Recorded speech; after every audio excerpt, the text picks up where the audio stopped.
여러분 이 역대하 1장부터 이 7장까지에는 바로 이 솔로몬 왕이 하나님께 성전을 건축하여 드린 그러한 바로 솔로몬 왕의 전성기의 말씀이 기록되어 있기 때문에 아주 신이 납니다. 여러분 이 솔로몬 하면 그의 아버지가 다윗 왕 아닙니까? 근데 이 다윗은 원래 출신이 목동 출신이라 아버지가 왕이 아니죠. 그런데 왕이 됐단 말입니다. 원래 왕이라고 하는 것은 아버지로부터 자녀에게로 왕위는 계승되는 건데, 이 다윗 같은 경우는 계승한 왕이 아니라 그냥 목동 출신이 어떻게 이제 하나님께서 역사하심으로 인하여서 자기가 그냥 왕이 된 거기 때문에 다윗에게 있어서 가장 취약점이 있다면, 약점이 있다면 아들에게 왕위를 계승할 명분이 없다는 거예요. 자기 아버지가 왕이었어야 아들한테도 왕위를 물려주는데 자기도 왕이 안 됐는데 어떻게 아들에게 왕위를 물려주냐는 거죠. 다윗에게는 적이 많았기 때문에 적들이 항상 하는 말이, 아니 너도 왕의 아들이 아닌데 왕이 됐는데 나라고 왕이 되지 못하란 법이 없냐 이러면서 서로 왕이 되려고 하는 적들이 많았어요. 그래서 사실 다윗은 아들에게 왕위를 물려줄 만한 그런 좋은 조건을 가지고 있지를 못했습니다. 그렇기 때문에 다윗은 왕위가 내 대로 끝날 수 있다. 그렇기 때문에 내가 왕위로 있을 때에 내가 꼭 이루고 싶은 소원이 있는데, 그게 뭐냐면 하나님께 성전을 건축하여 봉헌하는 것이 이 다윗에게 소원이었어요. 그래서 하나님 앞에 기도했죠. 하나님, 제가 왕으로 있는 동안에 하나님께 꼭 성전을 봉헌해 드렸으면 좋겠습니다. 왜냐하면 그때까지만 해도요, 이 하나님께 예배드리는 성전이 없었고 광야에서 텐트로 만들었었던 그 천막으로 된 성막, 그 낡은 성막이 여전히 다윗 시대까지 이어가고 있었기 때문에 하나님께 이렇게 낡고 초라한 성막에 계속 모신다는 것이 다윗이 너무 마음이 아팠던 거예요. 그래서 하나님, 제가 성전을 지어 봉헌하고 싶습니다 라고 기도했더니 하나님께서 응답을 하시는데 뭐라고 말씀하시느냐? 다윗아, 내 마음에 내 성전을 지어 봉헌하고자 하는 그 마음이 있으니 내가 참 좋다. 너에게 그 마음이 있는 것은 참 좋은 마음이다. 하지만 너는 군인이 아니냐. 전쟁터에 나가서 내 손에 너무 많은 피를 묻혔다. 그 피 묻은 손으로는 거룩한 하나님의 성전을 지을 수가 없다. 그렇지만 내가 한 가지는 약속하마. 너는 성전을 짓지 못하지만 너의 아들을 통해서 내가 성전을 받겠다라고 하는 그 약속을 해주시죠. 근데 여러분, 이 약속이 얼마나 큰 축복입니까? 이 무슨 말입니까? 너는 안 되지만 내 아들을 통해서 성전을 짓게 하겠다는 얘기는 다윗의 아들이 왕이 되게 하겠다라고 하는 축복의 말씀이 아닙니까? 여러분 보세요. 다윗은 성전 못 지었어요. 다윗은 그저 하나님을 향한, 하나님을 위하는 마음만 드렸을 뿐인데 하나님은 그 마음만 받으시고도 이렇게 엄청난 축복을 다윗에게 해주신 걸 믿으시기를 바랍니다. 우리도 마찬가지입니다. 우리도 하나님을 향하여 하나님을 좋게 해드리고자 하는 그런 마음만 가져도요, 하나님께서는요 우리에게 복을 주십니다. 그런데 이 하나님께서 약속하신 그 약속의 말씀, 하나님은 신실하신지라 그 말씀을 이루셔서 다윗을 이어서 솔로몬이 왕도 되게 하시고, 뿐만 아니라 이 솔로몬이 하나님 앞에 성전을 지어드릴 수 있도록 하나님이 허락하시죠. 그래서 이 솔로몬이 성전을 건축하고 완공을 합니다. 솔로몬도 얼마나 감격스러웠는지, 왜냐하면 자기도 왕이 될 수 있는 형편에 있는 사람이 아니었는데 왕이 됐잖아요.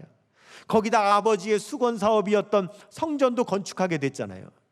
이 솔로몬도 너무 감격스러워서 성전 건축을 마쳤을 때에 모든 백성들을 불러 모아놓고는 이 성전 건축의 의미가 무엇인지를 설명을 하는데, 여러분 역대하 6장 7절에서 11절까지의 말씀을 보시면은요, 같이 읽겠습니다. 내 아버지 다윗이 이스라엘의 하나님 여호와의 이름을 위하여 성전을 건축할 마음이 있었더니 여호와께서 내 아버지 다윗에게 이르시되, 내가 내 이름을 위하여 성전을 건축할 마음이 있으니 이 마음이 내게 있는 것이 좋도다. 그러나 너는 그 성전을 건축하지 못할 것이요 내 허리에서 나올 내 아들 그가 내 이름을 위하여 성전을 건축하리라 하시더니 이제 여호와께서 말씀하신 대로 이루셨도다. 내가 여호와께서 말씀하신 대로 내 아버지 다윗을 대신하여 일어나 이스라엘 왕위에 앉고 이스라엘의 하나님 여호와의 이름을 위하여 성전을 건축하고 또 내가 또 그곳에 여호와께서 이스라엘 자손과 더불어 세우신 언약을 넣는 궤를 두었노라 하니라 그랬습니다. 이렇게 성전 건축의 의미를 잘 설명을 합니다. 여러분, 이 성전이 건축하는데 얼마의 기간이 걸렸냐면 7년의 기간이 걸려요.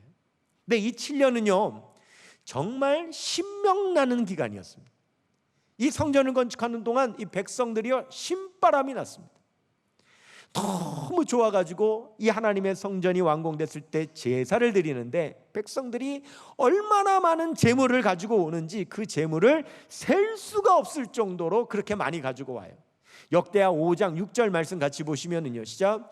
솔로몬 왕과 그 앞에 모인 모든 이스라엘 회중이 궤 앞에서 양과 소로 제사를 드렸으니 그 수가 많아 기록할 수도 없고 셀 수도 없었더라. 그랬어요. 여러분 보세요. 너무 기분이 좋으니까, 너무 은혜가 되니까는 그냥 하나님 앞에 드리는 거예요. 그리고 이스라엘 백성들이 하나님 앞에 찬송을 부르는데 온갖 악기를 다 동원해서 하나님께 막 찬양을 들었더니 하나님께서 그 찬양을 받으시려고 성전에 임재를 하시는데 하나님의 임재로 인하여 구름이 가득하고 하나님의 영광이 그 성전에 드러나는 역사가 나타납니다. 여러분 역대하 5장 13절에서 14절 보겠습니다. 시작.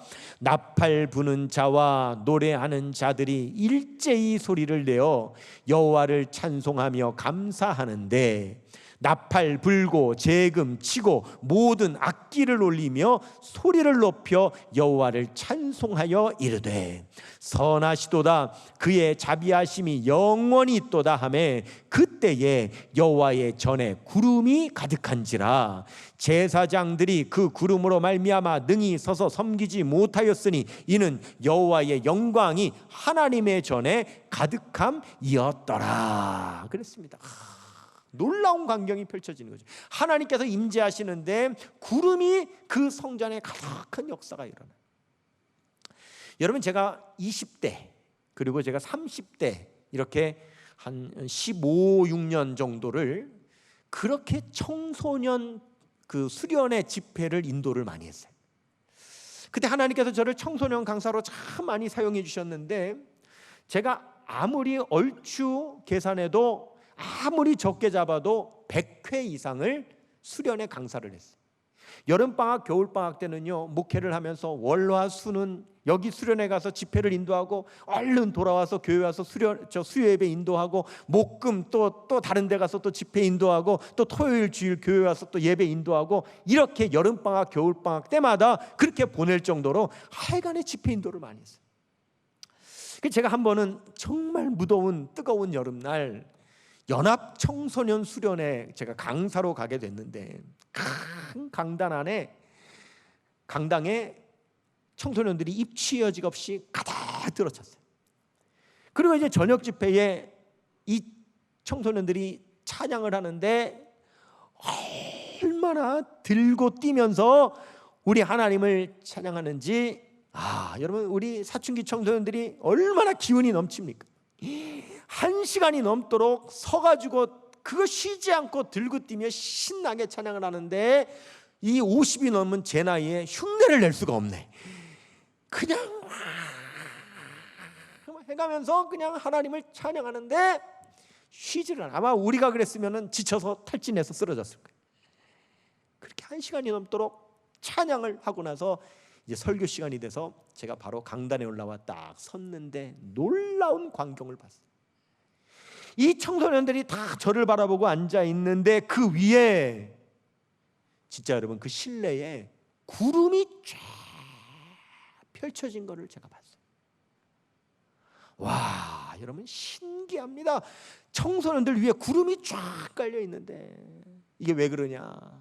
얘네들이 그 무더운 여름에 1시간 넘도록 들고 뛰며 찬양을 하니까 온몸이 땀으로 젖었을 거 아닙니까? 그러니까 열은 나지 이 흘린 땀이 증발을 해가지고 그 많은 청소년들의 그 땀이 수증기로 다 올라가는데, 또 큰 강 나니까 저 뒤에 큰 에어컨에서 또 바람이 앞으로 찬바람이 불어오니까 불어오는 찬바람에 올라오는 땀 수증기를 만나서 구름이 형성이 된 거예요. 구름이 쫙 껴있는데, 야, 제가 볼 때 그 광경이 얼마나 놀라운지, 이것이 솔로몬의 성전에 임한 하나님의 영광의 구름인가 싶을 정도로 너무 실제 제가 그 성전 안에 구름이 껴있는 걸 봤어요. 지금도 그 광경을 다시 보고 싶어요. 정말 바라기는 여러분, 우리 예배당 안에 우리 청소년 청년들이 가득하여 가지고 이들이 우리 하나님 앞에 들고 뛰며 찬양할 때에 하나님께서 그 찬양을 받으시려고 하나님의 구름이 그 위에 임재하시는 역사가 일어나게 되기를 축원합니다. 여러분, 그런 꿈을 꾸고 우리가 기도하십시다. 얼마나 영광스러운지 몰라요. 바로 그런 영광을 바로 이스라엘 백성들이 경험을 한 거죠.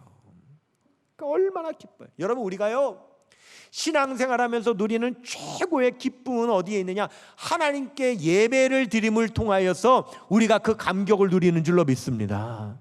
예배가 감격스럽고 예배에서 은혜를 경험하고 예배에서 하나님의 영광을 체험하면은요, 우리가 신앙생활하면서 그보다 기쁜 일이 없는 거예요. 여러분, 우리가 하나님 앞에 예배드리고 우리가 예배당 문을 열고 나갈 때에 여러분이 기쁨이 충만하여 나가는 그런 예배가 되기를 소망합니다. 그래서 이 솔로몬이 이제 제사를 다 드리고 나서 모여있던 백성들을 다 자기 집으로 돌아가라. 그래서 백성들이 돌아가는데 얼마나 기뻐하는지 역대하 7장 10절 말씀 보시면은요, 시작. 일곱째 달 제 23일에 왕이 백성을 그들의 장막으로 돌려보내매 백성이 여호와께서 다윗과 솔로몬과 그의 백성 이스라엘에게 베푸신 은혜로 말미암아 기뻐하며 마음에 즐거워하였더라. 그랬어요. 얼마나 좋습니까? 그 이제 이스라엘 백성들이 다 집으로 돌아가고 이제 솔로몬이 혼자 남았어요. 하나님 앞에 홀로 남게 된 솔로몬이 하나님 앞에 기도를 하는데,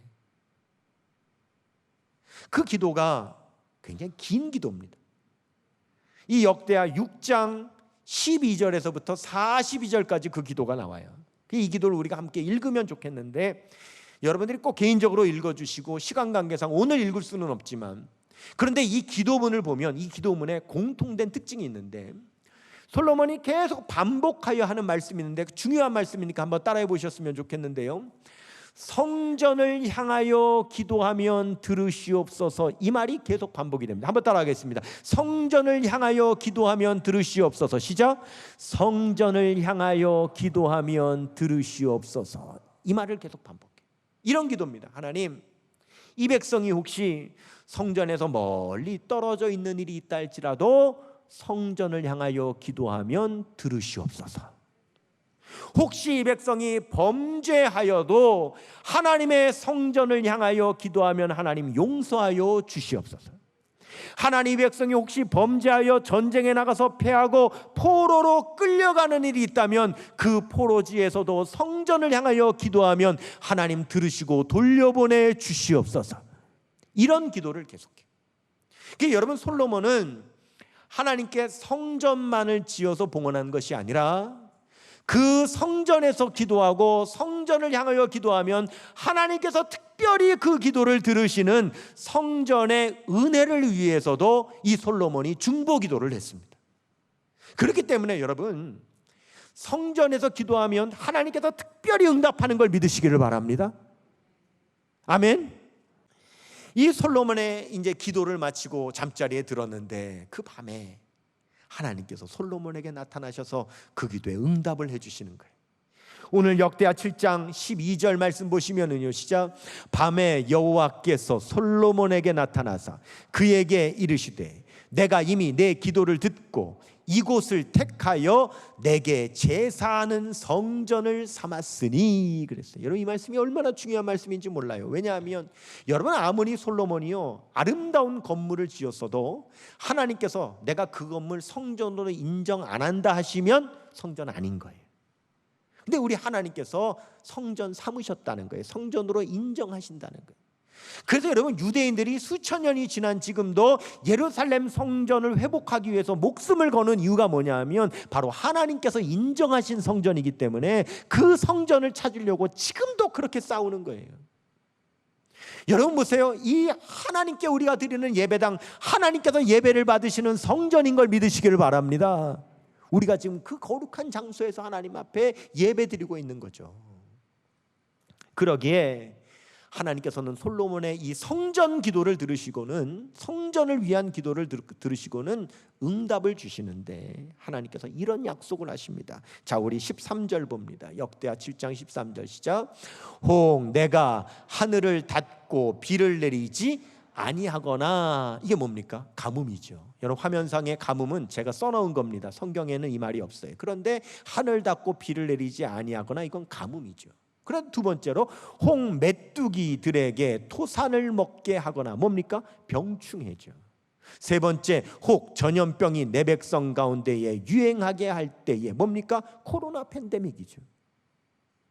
여러분, 하나님께서 세 가지를 지금 말씀하시는데 이게 뭐냐? 인간이 겪을 수 있는 최악의 재앙.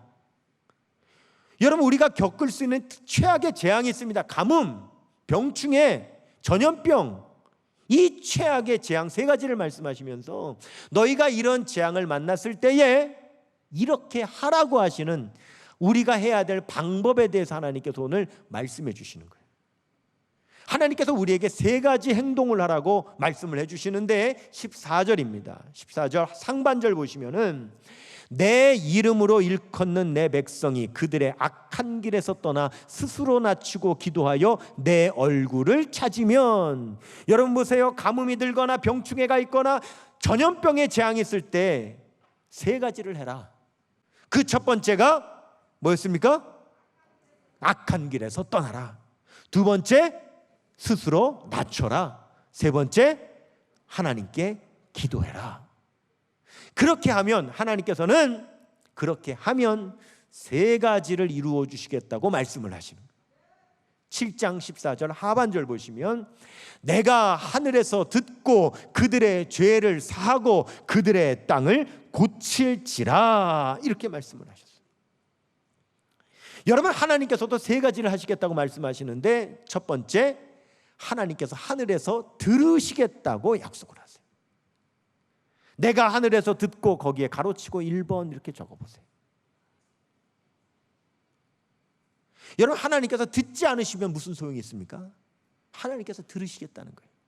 두 번째, 하나님께서는 우리의 죄악을 용서하시겠다고 말씀하세요. 그들의 죄를 사하고 거기에 가로치고 2번이라고 적어보세요. 여러분, 하나님께서 죄 용서하시지 않으면 아무 소용이 없죠. 세 번째, 하나님께서는 그들의 땅을 고치실 것이라고 약속을 하세요. 여기 그들의 땅을 고칠지라, 여기에 가로치고 3번이라고 적어보세요. 여러분, 다시 말씀드립니다. 자, 우리에게 가뭄이 들거나 병충해가 생기거나 아니면 전염병이 생기는 이런 엄청난 재앙을 우리가 만날 때에, 여러분, 이 재앙의 특징이 뭡니까? 재앙이 생기는 것은 한순간이지만 여기에서부터 벗어나고 회복되려면 수많은 세월을 보내야 됩니다. 이런 재앙을 만났을 때에 너희는 세 가지 행동을 해라. 악한 길에서 떠나라. 스스로를 낮춰서 내가 할 수 있다라고 하는 교만한 마음을 버리고 하나님 의지하라는 거죠. 그리고 세 번째, 하나님 앞에 기도하라는 거죠. 그럼 하나님께서는 세 가지를 하시겠다고 약속하시죠. 우리의 기도를 들으시겠다고 말씀하시고, 우리의 죄를 용서하시겠다고 말씀하시고, 우리의 땅을 고쳐주시겠다고 말씀하시는 거예요. 하나님께서요, 우리가 악한 길에서 떠나 스스로를 낮추고 우리 하나님께 기도하면 하나님께서는 하늘에서 들으시고 우리의 죄를 용서하시고 땅을 고쳐주신다라고 말씀하시는 거예요. 이게 얼마나 귀한 말씀입니까? 여러분, 하나님께서 이 놀라운 약속을 해주시는데 이 약속은 바로 성전 약속입니다. 오늘 본문 말씀 여러분 역대하 7장 15절 16절 보겠습니다. 시작. 이제 이곳에서 하는 기도에 내가 눈을 들고 귀를 기울이리니 이는 내가 이미 이 성전을 택하고 거룩하게 하여 내 이름을 여기에 영원히 있게 하였음이라. 내 눈과 내 마음이 항상 여기에 있으리라. 여러분이 하나님께서 들으시고 죄를 용서하시고 땅을 고쳐주시는 역사는 언제 일어나느냐? 우리가 성전에서 하나님 앞에 기도할 때 일어난다고 말씀하시는 거예요. 가뭄이 들거나 병충해가 나거나 전염병이 도는 이런 인간이 겪는 최악의 재앙을 겪을 때에 우리가 악한 길에서 떠나 우리가 스스로 낮추고 성전에서 하나님 앞에 기도할 때에 하나님께서요 땅을 고쳐주시는 역사가 일어나는 걸 믿으시기를 바랍니다. 근데 여러분 문제는 우리가 지금 어떻게 하고 있느냐는 거죠. 우리가 지금 이 최악의 재앙을 겪고 있는데 이 재앙을 대처하는 방법이 자꾸 스스로를 높이는 거 아닙니까? 어떻게 해서든지 인간의 힘으로 인간의 방법으로 이 재앙을 이겨내려고 지금 길을 쓰고 있는 거 아닙니까? 작년 초에 여러분 코로나 팬데믹 시작되었을 때에 백신 만들어지면 해결될 줄 알았습니다. 그래서 백신이 나올 때까지 우리가 1년을 참고 견뎠죠. 그 백신이 만들어졌습니다. 개발이 됐습니다. 근데 문제가 뭡니까? 개발되면 뭐 할 거예요? 공급이 돼야지. 공급이 안 되니까 또 우리가 몇 달을 기다렸지 않습니까? 그래서 겨우 백신을 맞았습니다. 백신 맞으면 해결될 줄 알았습니다. 그런데 이게 웬일입니까? 알파, 베타, 델타, 감마 변이가 자꾸 생겨나가지고 백신 맞은 것을 다 돌파해가지고 감염을 시킵니다. 2번 맞으면 된다 그랬습니다. 이제 여러분 부스터샷 3번째 맞아야 된다고 합니다. 우리나라에 지금 하루에 2,000명씩 확진자가 납니다. 방역 단계를 최대한으로 높였는데도 2,000명씩 나옵니다. 여러분 일본이 여러분 못 사는 나라입니까? 일본이 뭐 할 줄 모릅니까? 우리보다 여러분 더 기술도 앞서 있는 나라가 여전히 일본 아닙니까? 그런데도 일본에서 하루에 2만 명씩 나오고 있습니다. 왜요? 여러분 이런 재앙 가운데 우리가 우리 스스로를 높여서 우리 인간의 힘으로 해결하려고 하니까 여전히 해결이 안 되는 거 아닙니까? 방법은 다른 데 있는데 그것은 악한 길에서 떠나 우리 자신을 낮추고 우리 하나님 앞에 회개하며 기도할 때에 성전에서 기도할 때에 하나님께서 그 재앙을 그 땅을 고쳐주시겠다고 약속하셨는데 문제는 인간의 방법으로는 길을 쓰면서도 하나님의 성전에서는 기도하지 못하도록 제약을 하고 있으니 여러분 이 문제가 해결이 되겠냐는 거죠. 하나님께서 이미 말씀하셨잖아요. 역대하 7장 13절 14절 다시 봅니다. 시작. 혹 내가 하늘을 닫고 비를 내리지 아니하거나 혹 메뚜기 들에게 토산을 먹게 하거나 혹 전염병이 내 백성 가운데에 유행하게 할 때에 내 이름으로 일컫는 내 백성이 그들의 악한 길에서 떠나 스스로 낮추고 기도하여 내 얼굴을 찾으면 내가 하늘에서 듣고 그들의 죄를 사하고 그들의 땅을 고칠지라. 아멘. 여러분 하나님도 아시는 거죠. 뭐요?